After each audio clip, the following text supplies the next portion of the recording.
My girlfriend ended our 8-year relationship and expected me to keep supporting her financially, but I cut her off and watched karma crush her world. I'm Sean, 32, male. And 2 months ago, the woman I thought I'd marry came home one random Thursday and ended our 8-year relationship like she was canceling a subscription. No fight, no build-up, no tears, just, I don't love you anymore. I haven't for a while. She said it sitting on the couch I bought, in the living room I paid for. Under the roof, I worked 60-hour weeks to keep standing. Monica, 31, soft-spoken, artsy, the kind of woman who once cried over rescue dog commercials, looked completely detached. Like she'd already practiced this conversation in the mirror 100 times. My drink was still half raised when my world flipped. I asked if there was someone else, if I'd done something, if she wanted therapy, anything. She just shook her head and said she'd outgrown us, that she needed to find herself. Find herself? I'd been funding that journey for 6 years. Her soul-searching phase started after she quit her marketing job because it was too corporate. I covered rent, car insurance, groceries, her phone, her art supplies, everything. I believed she'd figure out her dream. I believed in us. Apparently, she just believed in my credit limit. When she said she was moving out, temporarily, for space, I told her to pack that night. She looked shocked, like she expected me to beg. Then she said something that honestly broke whatever was left of me. I hope you can be mature about this. Mature? Right? Because nothing says emotional maturity like blindsiding the person who's been keeping you alive financially. I told her to grab her essentials and go stay with her sister, Christine. When she realized I was serious, when I asked for her house key, she exploded, said I was being controlling, started throwing clothes into a bag while muttering that I'd never understand her need for independence. It took 20 minutes for her to erase 8 years of my life into a single suitcase. Before she left, she turned and said, I still care about you, Sean. Maybe someday we'll be friends. I just stared. She closed the door. The silence after was so heavy it felt like the air stopped moving. That night, I FaceTimed my best friend Brendan. He didn't say, I told you so, but it was written all over his face. What are you going to do now? He asked. I looked around at all her stuff, paintbrushes, yoga mats, a half-finished puzzle on the table, and said, I'm going to take my life back. He raised his beer. About damn time. I didn't sleep. I kept seeing her face when she said, I don't love you anymore. It wasn't cruel. That would have been easier. It was empty. And that emptiness, that's what made me realize I'd been loving a ghost long before she left. The next morning, I woke up, poured my coffee, and started a list titled, Things That Are Mine Again. By the end of the week, her name would be off every single one of them. By noon the next day, Monica called me like nothing had happened. Hey, she said, light, almost cheerful. Just wanted to check in, see how you're doing. Check in? She dropped me less than 24 hours ago. My chest burned with this weird mix of disbelief and fury. I'm fine, I said flatly. That's good. I really hope we can still be friends. Friends, she really said it. 8 years together, and she was acting like we'd just stopped working in the same office. Monica, I said slowly, are you sure this is what you want? Yeah, I just need space to grow. That word again, space. It used to sound romantic when she said she needed space to paint. Now it just sounded like code for freedom from accountability. Okay, I said, then I'm handling some logistics today. What logistics? The car. The phone plan, the joint account, you'll need to get your own. Silence. Then her voice snapped like a whip. Wait, what? You're serious? Completely. Sean, that's petty. You can't just cut me off. You know I don't have savings right now. That's not my problem anymore. She started yelling, her voice cracking halfway between outrage and panic. You're punishing me for leaving. You're vindictive. You said you loved me. I did, I said, right up until you decided you didn't love me back. The line went dead after that, but the texts started rolling in minutes later, long, furious paragraphs about how I was heartless and financially abusive. I ignored them. Then I actually followed through. I drove straight to the insurance office, removed her from the policy, canceled her phone line, closed the joint account at the bank. Each signature felt like breathing again. By the time I got home, my phone was vibrating nonstop, missed calls, voicemails. Then, one final text. You're literally leaving me with nothing. How am I supposed to survive? I didn't reply. 3 days later, she showed up at the house. I saw her through the window, standing in the driveway in leggings and sunglasses, that defeated but still trying posture I used to feel sorry for. I didn't feel sorry anymore. I opened the door halfway. Sean, please. Just until I get back on my feet. I need the car. I can't job hunt without it. It's my car, Monica. You have the truck. You don't even use the sedan anymore. Then sell your art prints. Take the bus. Figure it out. Her face twisted. You're such a jerk. I wasted 8 years on you. I laughed because it came out before I could stop it. No, Monica, you lived 8 years on me.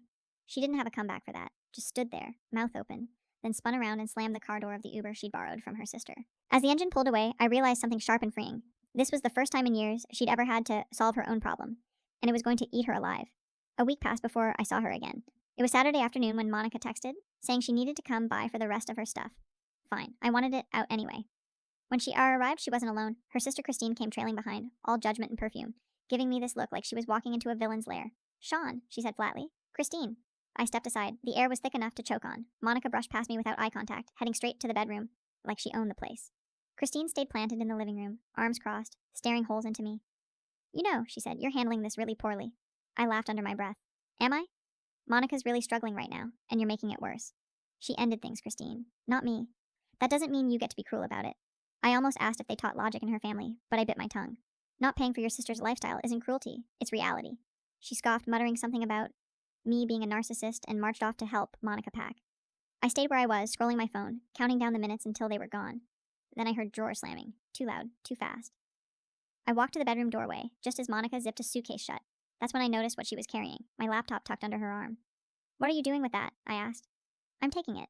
I use it for job applications. That's mine, Monica. You have your work computer. Doesn't matter. Put it back. Christine appeared instantly, like she'd been waiting for a cue. Oh my God, Sean, just let her take the laptop. You're being ridiculous. I stepped closer, calm but firm. You're not taking my things. Monica's voice went sharp. It's basically shared property. We lived together 8 years. No, I said. I paid for it with my money. That makes it mine. Her lip trembled. Then she snapped, You're heartless. I caught sight of her overstuffed suitcase. Something felt off. I unzipped it. She lunged to stop me, but I was faster. Inside, my headphones, my Nintendo Switch, the set of kitchen knives I'd just bought, and, because of course, my late father's watch. I held each item up, one by one. You want to explain this? Monica's face went red. Those were gifts? Really? You gifted me my dad's watch? Christine chimed in. She uses that stuff all the time. Don't be petty. Petty. That word again. I started laughing, and it came out rough, almost like a bark. You two keep saying petty when you mean boundaries. Monica's voice cracked, tears welling fast, right on cue. I can't believe how cruel you're being after everything we had. I pointed toward the door. You can take what's yours, nothing else. Christine grabbed the suitcase and hissed, You've changed. Yeah, I said. The old me let people walk all over him. They stormed out 20 minutes later, Christine muttering insults, the whole way. When the door finally shut, I felt this eerie calm. 10 minutes after, my phone buzzed. A wall of text from Monica. 5 paragraphs. Rage, guilt, accusations. She ended with, You'll regret this when karma comes for you. I stared at it for a long second, then typed back one letter, K, and hit send. 2 weeks crawled by after that blow-up, and the silence was blissful. No Monica, no drama, just work, the gym, and long nights sitting on the porch with a beer, realizing my house finally felt like mine again. Then one night, close to midnight, my phone rang. Unknown number. I almost ignored it, but something in me, call it morbid curiosity, made me pick up. Hello? It was her. Monica. Her voice sounded thin, panicked. Sean, I need help. I stayed quiet for a beat. With what? She exhaled like she'd been holding it in for hours. I've applied everywhere. No one's calling me back. I can't find work. I'm at Christine's and she's sick of me. I don't know what to do. That's rough, I said, flat. But I don't know what you expect me to do about it. You could help me, she snapped, tears instantly turning to anger. I gave up my career for you. The least you can do is help me get back on my feet. I rubbed my temple, keeping my voice steady. You didn't give up your career for me, Monica. You quit because you said the corporate grind was killing your creativity. I supported you for 6 years while you found yourself. Now it's your turn. Her tone shifted to pleading. Please, Sean, just until I get a job. I can't keep living like this. Christine's making me pay rent and I don't have... Not my problem, I said quietly. There was this long pause, and then she snapped. You're so cruel. You don't care about anyone but yourself. You made that decision easy when you walked out. She screamed something I couldn't make out and hung up. Over the next few days, my phone became a battlefield. At first, it was texts full of apologies, promises she'd changed. Then the tone flipped. Angry walls of text calling me selfish, abusive, broken.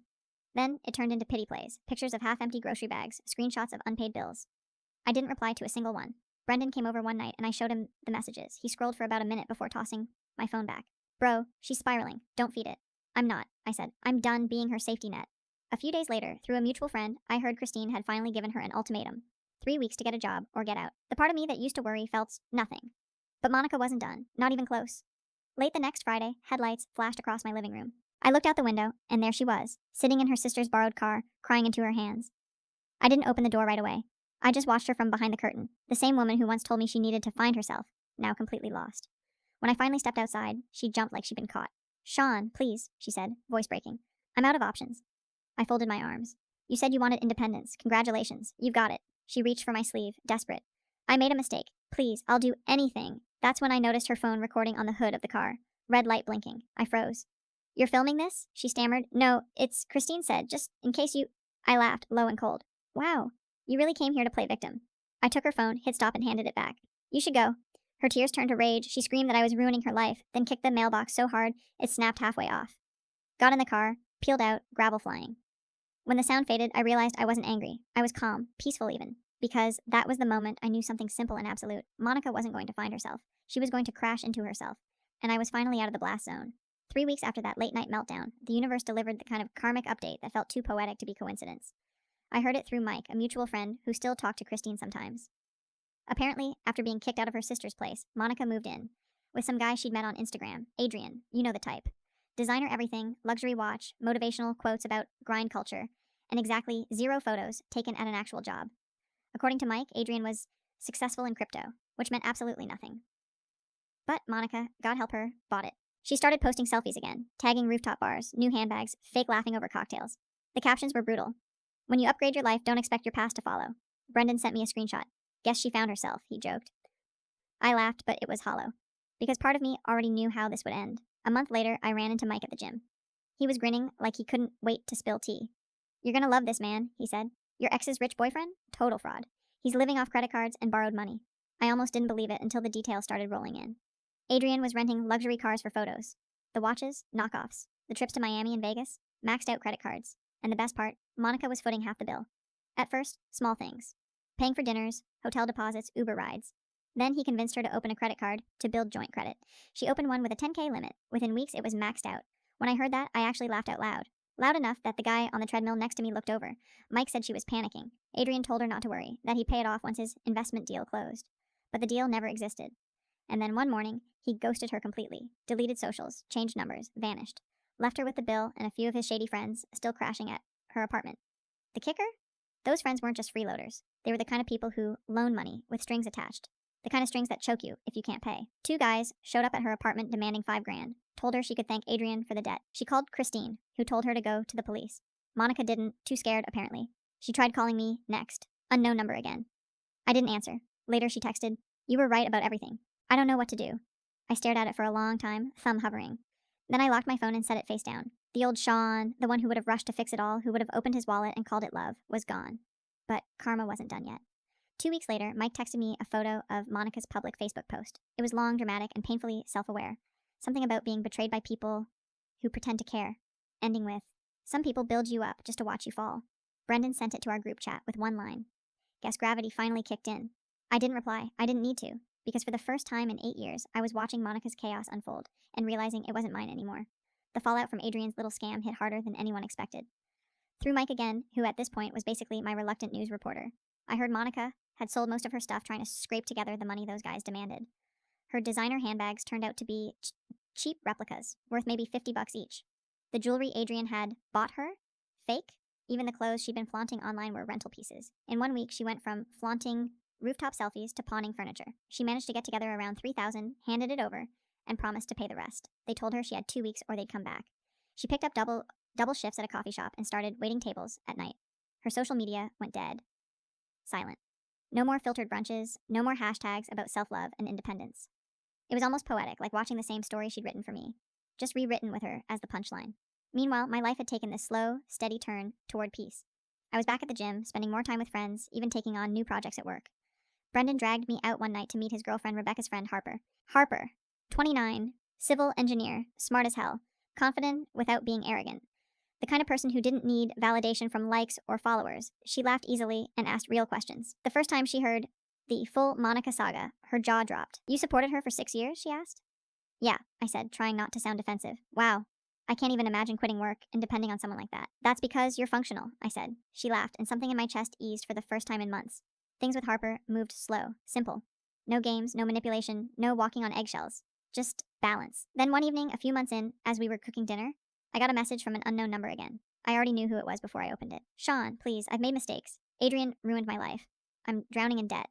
I just need a place to stay until I get back on my feet." I stared at it while the smell of garlic filled the kitchen. Harper noticed my face. "Ex?" she asked. Yeah. "What are you going to do?" "Nothing." I deleted the message and went back to chopping onions. But Monica wasn't done. 2 days later, while Harper and I were grilling out back, there was a knock at the front door. I froze mid-turn, with the tongs in my hand. Harper frowned. "Expecting anyone?" "Nope." I walked through the house, opened the door, and there she was. Monica, same eyes but duller now, hair unwashed, makeup smudged, wearing an oversized hoodie and desperation. "Sean," she said softly, "can we talk?" I didn't step aside. "About what?" "Please, just 5 minutes. I need your help." I crossed my arms. "Help with what?" "I can't afford rent. My job barely pays anything. I'm trying so hard. Please, just let me stay a few weeks. You have the space." "Not happening."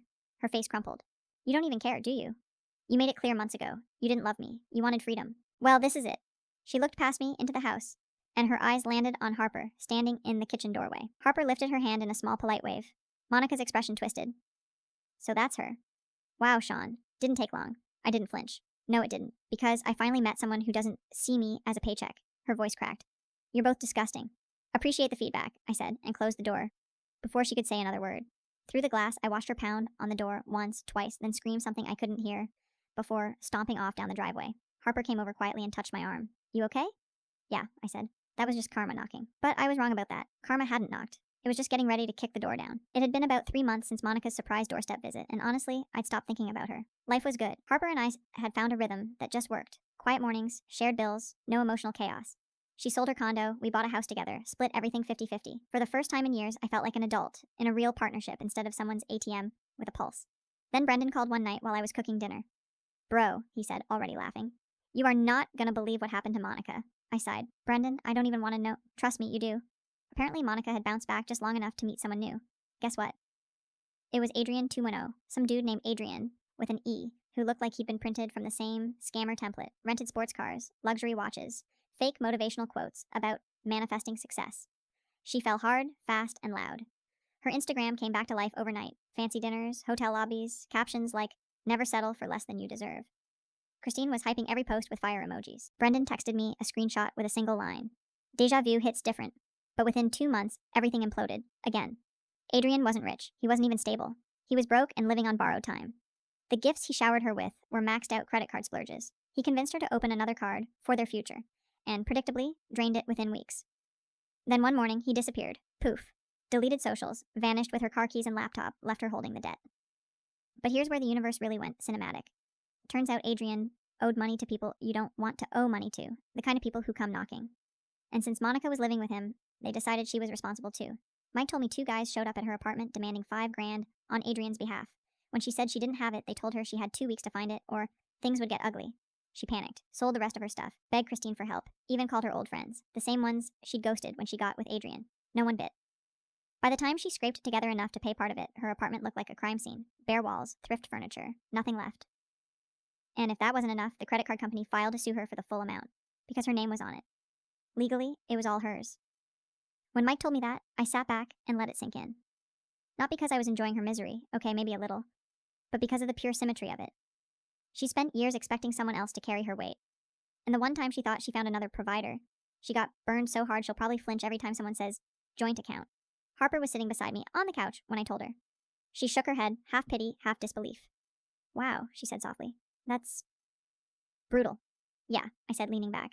But it's also karma doing overtime. Harper smiled. You think she'll ever learn? I laughed. Not a chance. People like Monica don't learn lessons. They live in reruns. I thought that was the end of it. But I should have known better. Because Karma might have been busy with Monica, but she still had one last scene left in her script, and I was about to get front row seats. About 4 months after Adrian vanished, Monica came crashing back into my life one last time, like the ghost of every bad decision I'd ever made. It was a Thursday night. I was at a sports bar with Brendan and a few coworkers watching the game, when I felt a tap on my shoulder. I turned, and there she was. Monica. She looked drained, hair dull, dark circles under her eyes, wearing a thrifted jacket and fake leather purse that had seen better days. Sean, she said quietly, can we talk? Brendan immediately stood up. Nah, we're good here. I held up a hand. It's fine. Then to her, 2 minutes. She looked around at the table of guys behind me and lowered her voice. I just wanted to say I'm sorry for everything. You were right, about all of it. I didn't say anything. I made so many mistakes, she went on, wringing her hands. I thought I was doing what I needed to be happy, but I ruined everything. I just needed you to know I see that now. I nodded once. Okay. That word hit her like a slap. That's it? That's all you have to say? What do you want me to say, Monica? That I forgive you? That it's all fine? You made your choices? Her eyes filled fast, the way they always did before the theatrics started. I lost everything, Sean. I'm working 2 jobs. I can barely make rent. You don't even care? I cared for 8 years, I said quietly. I just stopped when you did. She opened her mouth again, but before she could speak, the door opened, and Harper walked in, laughing with Rebecca. She spotted me immediately and smiled, walking over to kiss my cheek. Hey, babe. Then she saw Monica and froze for half a second. Oh. Hi, Monica. The temperature in the room dropped 10 degrees. Monica's expression hardened. So this is her? Yeah, I said. This is Harper.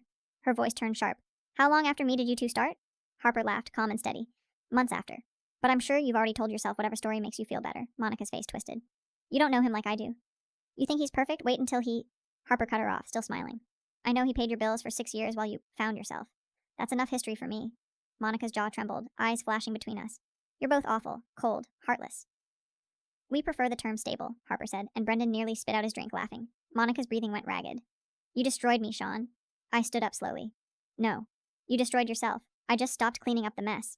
For a second, she looked like she might throw her drink, but instead she turned and stormed out. Through the bar window, I saw Christine waiting outside. In her car. They talked for a moment, Christine waving her hands, Monica crying, and then they drove off into the night. I sat back down. Brendan raised his beer. To dodge bullets, everyone clinked glasses. Later, driving home with Harper, I glanced at her in the passenger seat. She was quiet for a moment, then said softly, "You know, that had to feel good." I smiled. Not good, just final. And it was, because I realized in that moment I wasn't angry anymore. I didn't need revenge or closure. I'd already won the second I stopped being her crutch. Monica was somewhere out there, still fighting her own reflection, still trying to rewrite a story that had already ended. And me? I was finally free. No drama, no debt, no ghosts. Just a life that was mine again. Funny thing about karma, it doesn't always come fast, but when it does, it doesn't miss. If you like the video, subscribe to the channel and like it. You can also watch more shocking stories in the playlist.